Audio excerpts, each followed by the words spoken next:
Hi, I'm Paul Battaglia, and this is section 2.8. Students arrive at section 2.8 having a vast knowledge of derivatives and differentiation rules. And now it's time to apply that and show them how we make approximations using tangent lines. So the essential question we'd like our students to answer at the end of this section is, what is Newton's method and how do we use it to approximate the zero of a function? One important note, although 2.8 is not covered on the AP exam, it is a really good section to go over with students. If timing doesn't permit it, feel free to come back to it after the AP exam like I do. I like to start off my discussion with students by trying to tell them that not everything in the world is as easy as it seems.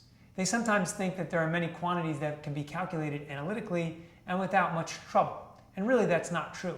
There are many real-life situations which involve complicated approximations and multiple ways of going about things. Newton's method provides them with an opportunity to see how we use the tangent line to approximate the zero of a function. Now, one of the things we want to kind of show them right away is that this is based on an assumption.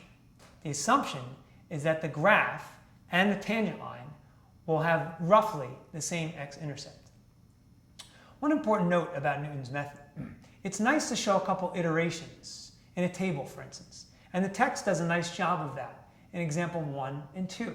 So you can see how the method gets closer and closer to the approximate value that we're looking for.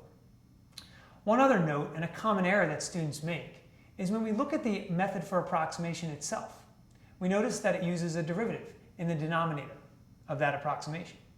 And sometimes students fail to take note of this. What's important is that they understand Newton's method will fail if a function is not continuous and differentiable at the point in question.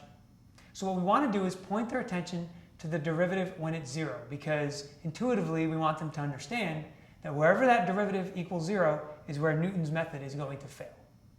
I hope these tips have been helpful. I'm sure you'll find much success in section 2.8.